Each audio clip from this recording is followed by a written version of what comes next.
반갑습니다. 세운교회 주일 예배입니다. 먼저 모든 상황 가운데에 하나님을 바라보고 하나님을 예배할 수 있도록 우리의 마음과 상황과 환경과 여건을 허락하신 하나님께 감사와 찬양과 영광을 올려드립니다. 우리 마음의 중심을 보시고 또 아시는 우리 하나님께서 우리의 하나님을 향한 마음과 우리의 예배를 받아 주실 줄로 믿습니다. 그 믿음 가지고 하나님께 순전한 마음으로 하나님을 예배할 줄 아는 하나님 나라 백성들, 저와 여러분들이실 수 있기를 기대합니다. 이제 다음 주일 성탄절인 다음 주 주일 예배부터는 우리 이제 세우는 교회가 매주 오프라인으로 모여 하나님을 예배하게 될 것입니다. 참 많이 기다렸고요. 기대하고 또 기도했는데요.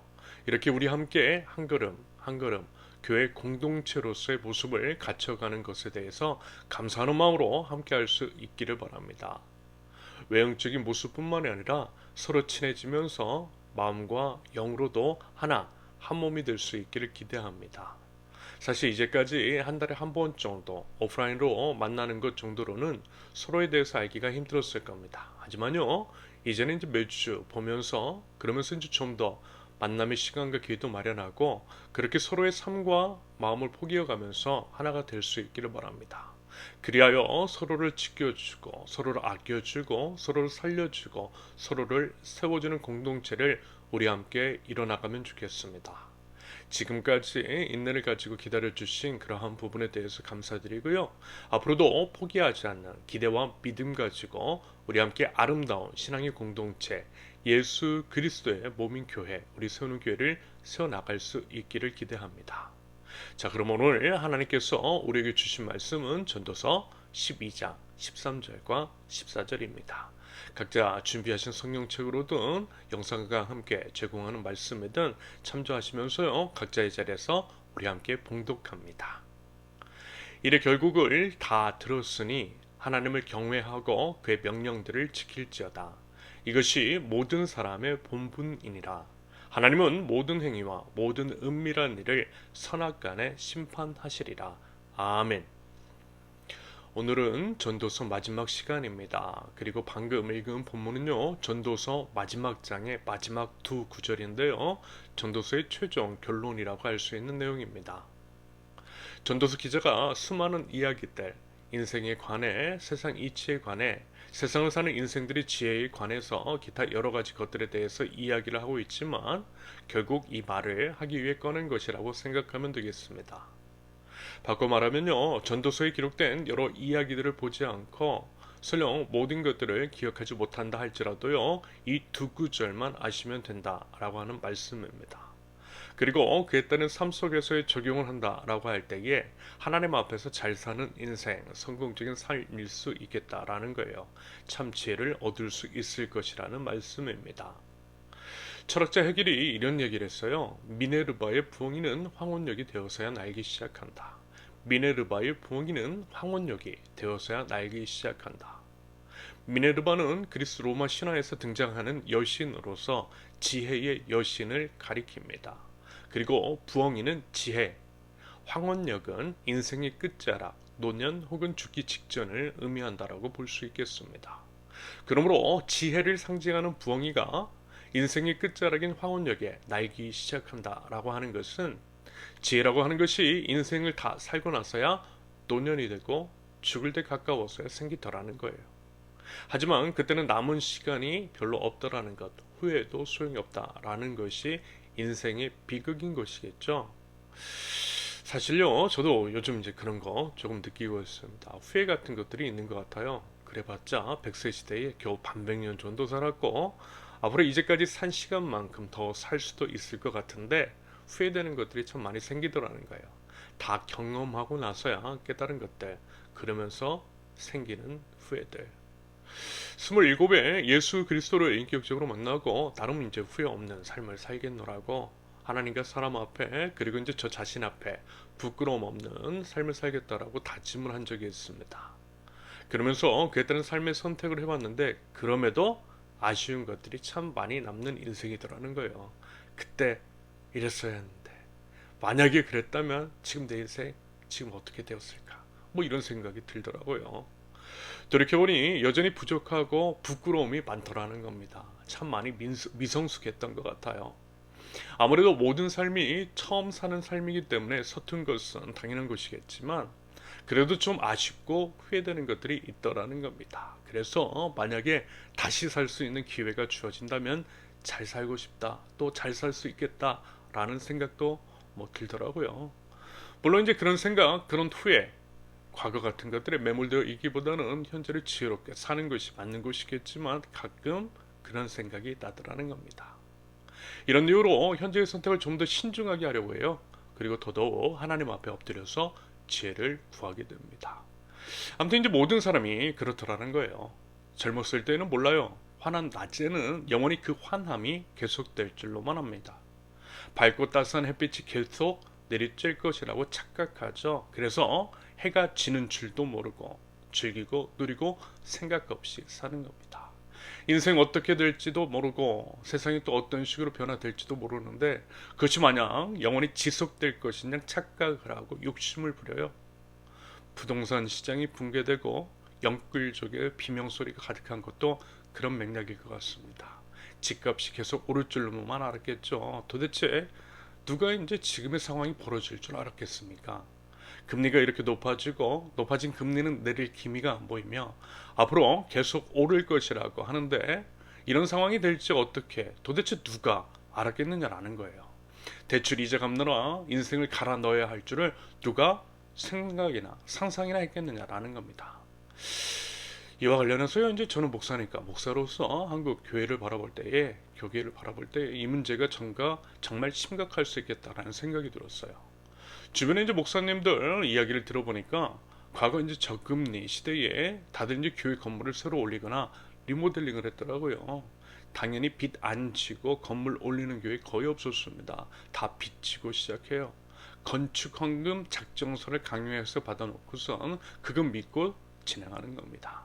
매 설교 시간마다 헌금 강요하면서 말입니다. 그게 믿음이라고 교인들을 가스라이팅합니다. 그런데요, 여러분, 과연 그게 감당이 될까요? 안 그래도 코로나 상황 중에 교인이 급속도로 감소한 한국교회 상황이며 온라인 예배를 차라리 선호하는 사람들도 많은데 말입니다. 아마요, 모르긴 몰라도 많이 무너질 것 같습니다. 빚 때문에 무너지고 없어지는 교회가 속출할 것 같아요. 빚 갚느라 헌금 강요하고 헌금 강요하는 것으로 교회를 안 나가는 사람들은 많아질 것이고 그러면 또 남아있는 사람들을 더 독촉하고 그러면 또 남아있는 사람들 역시 견디다 못해서 결국 하나 둘씩 다 떠나가게 될 것입니다. 그러다가 이단 집단이나 다른 곳에 건물이 넘어가는 교회들 나올 것으로 여겨집니다.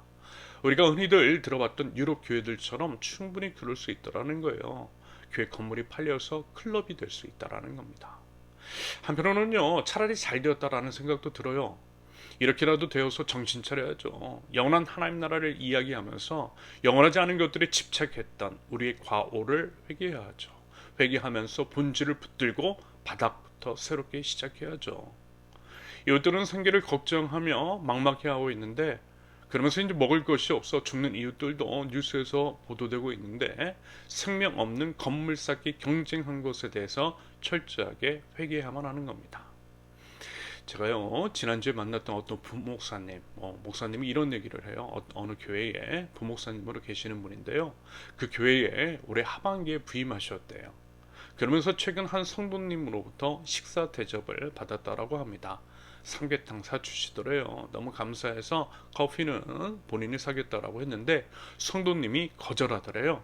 안 받으시면 그냥 가겠다라고 하시길래 목사님이 하는 수 없이 감사하는 마음으로 커피까지 융숭하게 대접받았다라고 합니다. 그러면서 이제 이런 이야기를 해요. 이제 70대 되신 성도님이 지나온 인생사, 교회에서 겪었던 일들에 대해서 말씀을 하시더라는 겁니다. 어느 누구에게도 말할 수 없었던 이야기들을 말입니다. 참 힘들게 사셨대요. 지금도 또 힘들게 사신대요. 월세 10만 원짜리 시장 근처에 살고 계시더라는 겁니다. 그러면서도요 만족하신대요. 그리고 이제 그분이 충성했답니다. 교회에 충성했대요. 정말 충성했대요. 없는 살림에 교회 건축한다라고 해서 몇백만 원씩 헌금도 한 적이 있고 이것저것 다 드렸대요. 때마다 절기마다 순서 마음으로 하나님을 사랑하고 교회를 사랑하는 마음으로 그랬다고 합니다. 그런 분들이 교회 안에 많대요. 또 그렇잖아요. 그래서 이제 수원의 노른자 땅이 번듯한 대형 교회 건물을 세운 곳이래요. 그런데 교회는 한 번도 자신을 돌아보지 않았대요. 한평생을 교회 처음 시작할 때부터 계속 함께 했는데 목사님이 신방을 한 번도 안 오더래요. 그러니 자신이 쌀 한 톨이 없어 힘들어하는 것도 몰랐을 것이고, 돈 빌릴 곳이 없어서 같은 교인에게 돈을 빌렸는데 돈을 빌린 이유로 계속해서 빚 독촉에 시달리는 것도 모르는 것 같더래요. 죽을 것만 같았을 때 도움은커녕 오히려 계속해서 헌금만, 희생만, 헌신만 강요하더래요. 그러면서 이제 지금 원로 목사는 자기 아들에게 교회를 세습하고, 원로 목사는 뭐 이제 최근에 1억 원이 훨씬 넘는 고급 승용차를 또 뽑았더래요. 고층 고급 아파트에 살면서 엄청난 퇴직금과 전별금에 은퇴 이후에도 계속 월급을 받고 있고 말입니다. 이런 모습을 보면서 의문이 들더랍니다. 과연 믿음이 무엇인지, 이게 도대체 맞는 것인지, 자기가 무엇을 믿었는지 참 많이 혼돈스럽대요. 힘들더래요. 나이 70이 되어서 이런 생각이 드는데, 그렇다고 이 나이에 교회를 떠날 수도 없고 누구에게 물어볼 수도 없고 너무 답답하고, 그래서 찾아온 것이라고 말씀하시더래요. 여러분 어떻습니까? 정말 참담하지 않습니까? 그러면서 이러한 모습, 이와 같은 이야기, 어제 오늘의 이야기도 어느 한 교회에 국한될 것도 아니라는 것이 정말 슬프고 또 화가 나는 현실, 한국교회의 민낯인 것 같습니다. 말하자면요, 여러분 지금은 이런 악함에 대해서 철저히 회개해야만 하는 때라는 겁니다. 그것하라고 주신 기회에 뜰 수 있겠다라는 거예요. 정신 차리고 회개해야 한다라는 겁니다. 아무튼 저도 아는 그 교회, 뭐 수원에 비싼 땅의 교회 건물도 엄청 크게 지었습니다. 빚으로 지었어요. 그러면서 은행 대출로 지금 또 뭘 또 짓는데요. 교회는 계속 감소하고 있는데, 여러분 과연 여러분 하나님은요 어떻게 생각하실까요? 이런 교회가 계속 잘 되는 거, 부채도 다 갚고 그러는 게 맞는 거예요? 한 번 더 기회를 줘야 하는 거예요? 무엇이 잘못되었는지도 모르고 계속 하나님과 무관한 욕심 챙기기 급급해 있는 그들에게 말입니다. 결국 부채라고 하는 것, 방금 말씀드린 월세 10만 원 사시는 어르신이 낸 헌금 가지고 그 부채를 갚아나는 것일 텐데, 그분들의 고열을 짜고 짜내서 갚는 것일 텐데요. 앞으로 더 헌금을 강요할 것 같은데 말입니다. 그렇게 갚아나가면서 생명 없는 건물을 쌓아 올리는 것에 박수 쳐주고 응원해 주는 것이 과연 그게 맞는 걸까요? 아니요, 저는 동의할 수 없어요. 정말 조심스러운 말씀일 수 있지만 여러분, 그런 교회는 망해야 한다라고 봅니다. 예수님도 그러셨어요. 교회 건물은 무너진다라고 하셨습니다. 물론 예수님께서 십자가에 매달리실 것을 비유로 말씀하신 것이지만 교회는 무너져야 한다라고 말씀하셨습니다. 대신 진짜 교회, 진짜 교회인 사람이 세워져야 하는 거예요. 그것을 위해서 존재하는 것이 교회의 본질입니다. 여러분, 교회는요 참으로 생명 없는 건물 포기하고 대신 생명 살리는 것입니다. 사람 살리는 것입니다. 정말 그래요. 교회는요 생명 없는 건물 포기하고 대신 사람을 살려야만 하는 거예요. 그런 방향성 안에서의 선택들을 해나가는 것, 이것이 진짜 교회라는 겁니다. 그것을 위해서요 여러분, 교회는 좀 초라해도 돼요. 어설퍼도 돼요. 부족해도 돼요. 그리고 사실 우리가 누릴 거 다 누리면서 어떻게 우리 이웃들을 도울 수 있겠습니까? 의도적으로 불편함을 선택할 때에 그 선택으로 생긴 여유를 통해서 도울 수 있는 겁니다. 여러분, 우리는요 영원을 바라보는 하나님 나라 백성입니다. 하나님 나라 백성은 우리 이웃을 살리기 위해서 의도적인 불편을 감내하는 사람입니다. 그럴 수 있는 이유는 우리 믿음 때문인 거예요. 영원한 하나님 나라에 대한 믿음, 왕이신 우리 하나님에 대한 믿음만입니다. 여러분, 부디 우리요 진짜 교회가 될 수 있기를 바랍니다. 창조주 우리 하나님의 어떤 분이신지를 기억하고 창조주 우리 하나님께서 창조하신 목적에 맞게 살아감으로써, 다시 말해서 선하신 우리 하나님의 말씀을 따라서 선한 행실을 행함으로써 우리 주 예수 그리스도께서 말씀과 삶으로 보여주셨던 이웃사랑의 실천을 통해서 창조주 하나님께 영광을 올려드릴 줄 아는 우리 하나님 나라 백성들, 선운교회가 될 수 있기를 바랍니다. 생명 없는 건물 아니라 생명 살리는 일에 집중하자라는 거예요. 아무튼 여러분, 후회 없는 삶의 선택이 있을 수 있기를 바라요. 그것을 위한 삶의 지혜가 있기를 바랍니다. 나중에 여러분 하나님 앞에 설 때에 부끄럽지 않아야죠. 마지막 때 심판의 때가 있음을 기억할 수 있기를 바랍니다. 끝을 생각한다면 과연 그래도 지금과 같은 선택을 할 수 있을 것인지에 대해서 숙고할 수 있기를 바랍니다. 그리고요, 여러분, 미네르바의 부엉이가 황혼역이 되어서 날기 시작한다라고 말씀을 드렸는데요. 이것을 응용해서 생각해 보면 여러분, 정말 지혜가 있는 사람은 어떤 사람일까요? 이 말을 한 사람이 정말 하고 싶었던 이야기는 과연 무엇이겠습니까? 그가 정말 의도했든 의도하지 않았든 우리가 적용하고 또 응용할 수 있는 것. 여러분, 참 지혜라고 하는 것. 정말 지혜로운 사람은요, 한낮에, 황혼역이 아니라 한낮에 부엉이를 날게 하는 사람이 아닐까요? 젊은 날에, 청춘의 때에 부엉이를 날릴 수 있는 사람. 참 지혜를 소유하고 지혜롭게 사는 사람. 풍년의 때인 청춘의 때에 흉년의 때인 노년의 때를 준비하는 사람. 영원하지 않은 이 땅을 살면서 영원한 삶을 예비할 줄 아는 사람. 바로 그런 사람이 정말 지혜로운 사람일 것 같습니다. 그 지혜가 있기를 바라는 마음일 것 같아요. 부디 그와 같은 지혜가 저와 여러분들에게 있을 수 있기를 바랍니다. 여러분, 전도서 기자가요, 바로 그 얘기하고 있는 겁니다. 전도서를 처음 시작하면서 이런 이야기를 했죠. 전도서를 쓴 사람을 보통 솔로몬이라고 이야기한다라고 말입니다.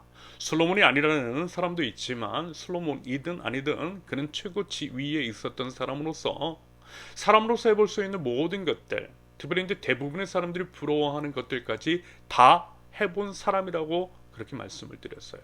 그래서 아는 거예요. 해보니까 알겠는 겁니다. 지혜가 생긴 거예요. 인생의 이치, 세상에 돌아가는 이치 같은 것들을 깨닫게 되었고 정말 중요한 것이 무엇인지를 알게 되었던 겁니다. 그래서 그 지혜를 나눠주고자 전도서를 기록한 것이겠죠. 전도서 기자는요, 절대 이제 부정하지 않아요. 인생의 즐거움 같은 것들 누릴 수 있으면 다 누려보라고도 권유합니다. 해보라는 거예요. 경험해보라는 거예요.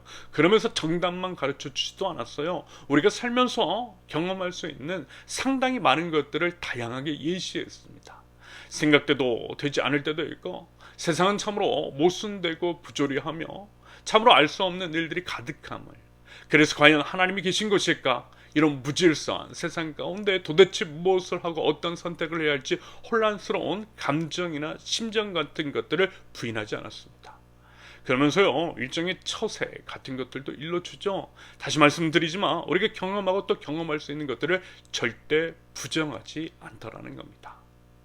하지만 결론적으로 인생을 다 살아보되 해볼 수 있는 것들, 남들이 하고자 하는 부러워할 만한 것들을 다 해본 사람으로서 우리가 혹시 들을지 안 들을지는 모르겠지만 이 얘기하고 싶다라는 거예요. 오늘 본문 13절과 14절, 일의 결국을 다 들었으니 하나님을 경외하고 그의 명령을 지킬지어다. 이것이 모든 사람의 본분이니라. 하나님은 모든 행위와 모든 은밀한 일을 선악간에 심판하시리라. 여러분, 심판이 있다라는 겁니다. 죽음이 있다라는 겁니다. 끝이 있다라는 거예요. 우리는 결코 영원하지 않다라는 겁니다. 천년 만년 살지도 못할 뿐더러 설령 천년 만년을 산다 할지라도 언젠가는 죽는다라는 것이고 반드시 심판을 받게 된다라는 겁니다. 그리고요, 영원의 관점에서 봤을 때 천년도 만년도 순간일 뿐인 것이잖아요. 그런다고 할 때 여러분, 참 지혜가 과연 무엇이겠느냐라는 겁니다. 참 지혜라는 것은 하나님, 창조자 하나님을 경외하고 하나님을 경외하는 사람으로서 하나님의 명령, 하나님의 말씀을 지키는 것이 아니고 과연 그것이 참 지혜가 아니고 과연 무엇이겠느냐라는 거예요. 이러한 말씀, 전도서 기자의 결론이라는 겁니다. 여러분, 어떻습니까? 어떤 생각이 드세요? 이제까지 어떠한 삶을 사셨으며 과연 어떤 삶의 선택들을 앞으로 또 해나가실 겁니까? 여전히 과거와 똑같은 삶의 선택들을 해나가실 거예요? 아니면 뭔가 다른 선택들을 취하실 겁니까? 올해 제가 한국에 나오면서 장례식에 참 자주 갔던 것 같아요. 사실 제 나이가 또 그럴 나이죠. 죽음의 목격을 자주 목격하고 또 장례식장에 조문을 자주 가게 되는 그런 나이입니다. 그리고 12구 참사. 안타깝게도 지난주에는 그때 그 장소에 있었던 그런 분이 극단적 선택을 했다라는 소식이 들렸습니다. 혼자만 살아남았다라고 하는 죄책감, 그리고 참사 희생자들에게 대한 악성 댓글로 인해서 그랬다라고 그렇게 보고 있어요.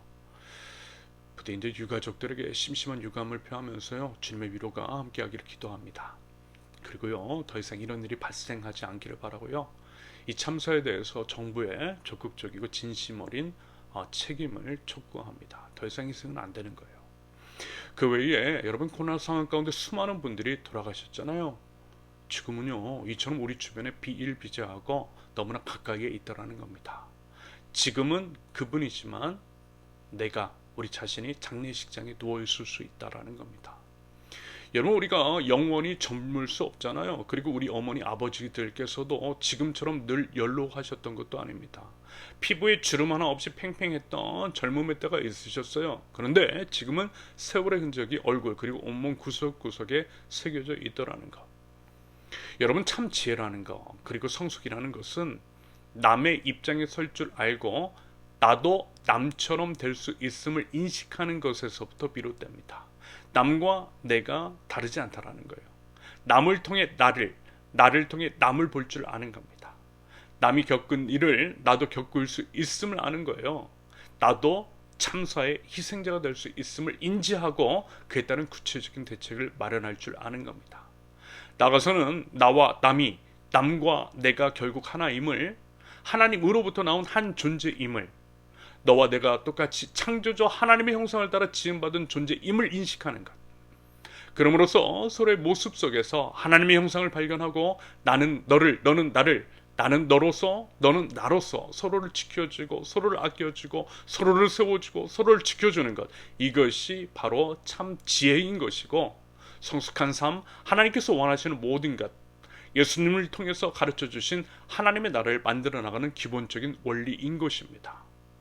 아무튼요, 여러분, 서로를 통해 먼저 죽으신 분들을 통해서, 앞서 인생을 사신 어르신들을 통해서 우리 자신을, 우리 미래를, 결국 나도 나이 들게 될 것이고 나도 병약해질 것이며 나 역시 죽게 될 것을 유념하실 수 있기를 바랍니다. 그리고 죽음 이후의 심판이 있다라고 하는 것, 설령 죽음을 경험하지 않고 예수 그리스도의 재림을 맞이하게 된다 할지라도 한 사람도 예외 없이 심판을 받게 될 것임을 기억하실 수 있기를 바랍니다.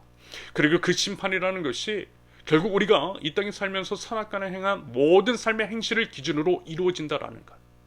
여러분, 오늘 본문도 그렇지만요, 계속해서 성경 여기저기에서 말씀하고 있는 내용입니다.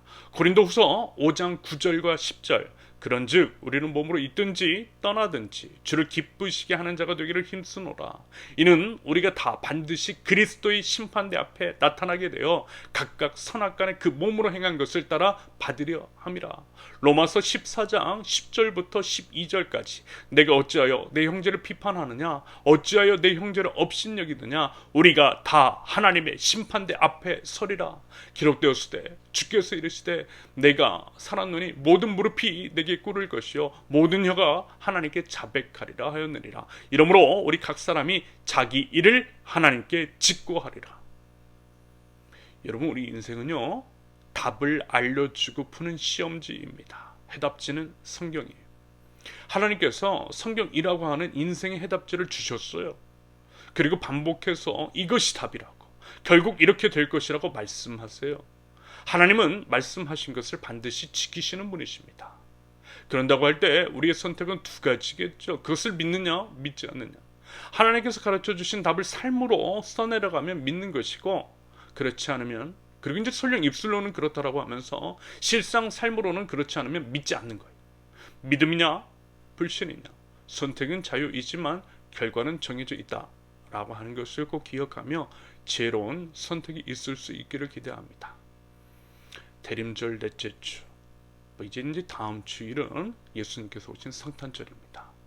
예수님의 오심, 그 의미를 다시 한번 더 깊이 생각하면서요, 여러분은 예수님이 왜 오셨는지, 하나님이신 예수님, 왕이신 우리 주 예수 그리스도께서 왜 그러한 삶의 선택들을 하셨는지, 왜 예수님은 십자가의 길을 걸으셨으며 왜 십자가 위로 올라가셨는지, 그 의미는 무엇이고 또 그 의미를 살아낸다라고 하는 것의 현대적인 적용은 무엇인지를 깊이 고민하고요, 그것들을 삶으로서 살아낼 줄 아는 하나님 나라 백성들, 그리하여 오히려 기대감과 감사함으로 예수님의 심판대를 기다릴 줄 아는 저 여러분들, 하나님 나라 백성들, 선하게 모든 성도들이 되실 수 있기를 예수님의 이름으로 축원합니다.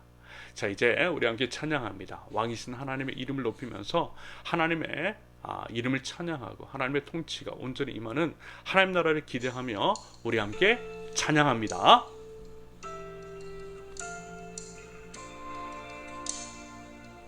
왕이신 하나님을 힘써 찬양합니다.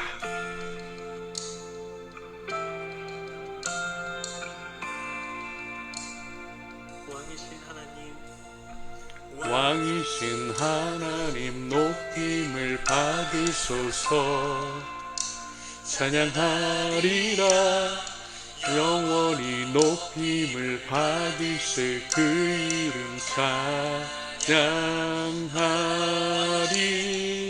왕이신 하나님 높임을 받으소서.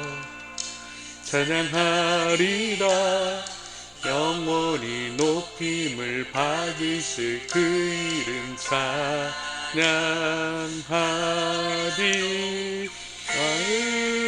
그리스도 진리로 다스리네. 기뻐하라 온 땅이여 찬양하라. 거룩하신 그 이름 높이리라.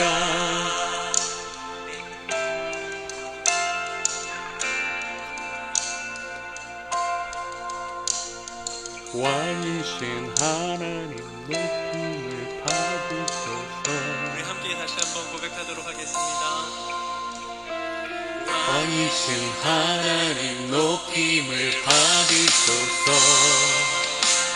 찬양하리라 영원히 높임을 받으실 그 이름 찬양하리. 왕이신 하나님 높임을 받으소서. 찬양하리라 영원히 높임을 받으실 그 이름 찬양하리.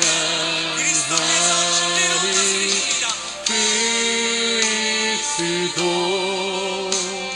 진리로 다스리네. 기뻐하라 온 땅이여 찬양하라. 거룩하신 그 이름 높이리라. 그분께서 오늘도 진리로 다스리십니다. 그리스도 진리로 다스리네. 기뻐하라 온 땅이여 찬양하라. 거룩하신 그 이름 높이리라. 왕이신 하나님을 높입시다. 왕이신 하나님 높임을 받으소서. 찬양하리라 영원히 높임을 받으신 그 이름 찬양하리라.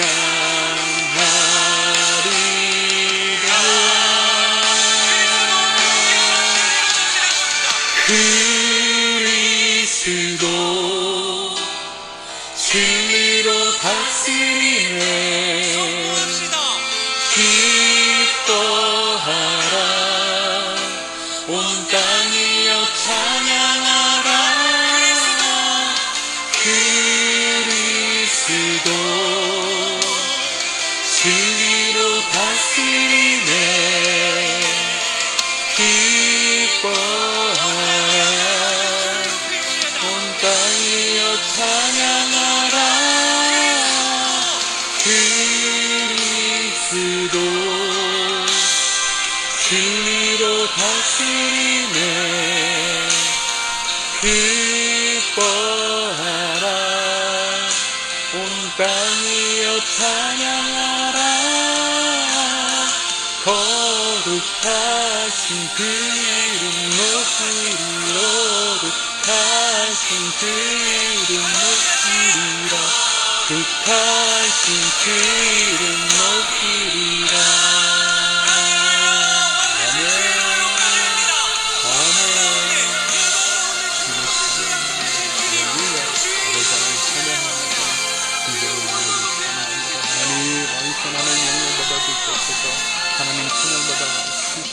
주시옵소서. 아멘, 아멘. 우리 함께 이 시간 기도합니다. 왕이신 하나님, 여호와 하나님을 찬양합니다. 하나님의 크신 이름을 높이 올려드립니다. 물이 바다를 덮은 같이 하나님을 찬양하는 소리가 온 열방 가운데에 가득할 수 있도록 하나님 저희 입술과 삶을 사용하여 주옵소서. 하나님의 뜻을 이루기를 원합니다.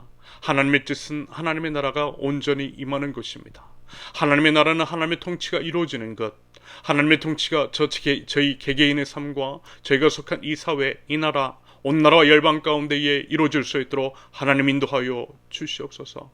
하나님의 통치가 이루어지는 하나님의 나라는 이런 것입니다. 산은 낮아지고 골짜기는 메워지며 사자와 어린 양이 함께 뒹구는 것, 서로가 서로를 사랑하며 지켜주고 살려주고 세워주는 것, 그렇게 모두가 정말 존중받고 정말 생명이 가득한 것, 그것이 하나님의 나라인 줄로 믿습니다.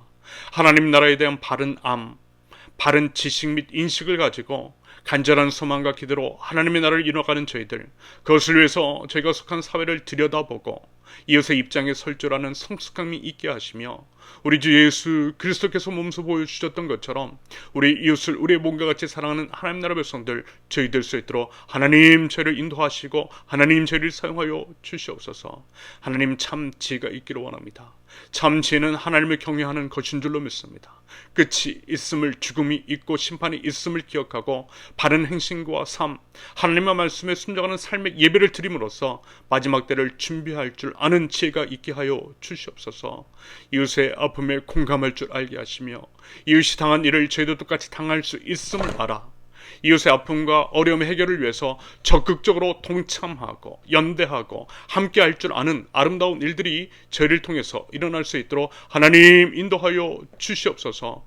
세우는 교회를 위해서 기도할 때에 한 걸음 한 걸음 바른 방향성 아래 함께 걸어가게 하시며 사람을 세우고 공동체를 세우고 자연 생태계를 세우며 공생과 상생, 지속적인 공존을 지향하고 열이 모여 하나를 세우는 하나님 나라 공동체 될 수 있도록 하나님 은혜의 은혜를 더하여 주시옵소서.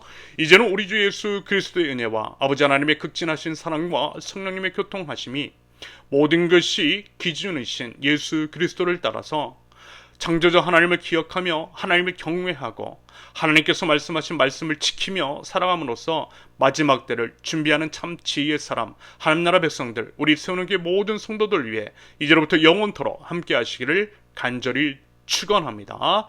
아멘.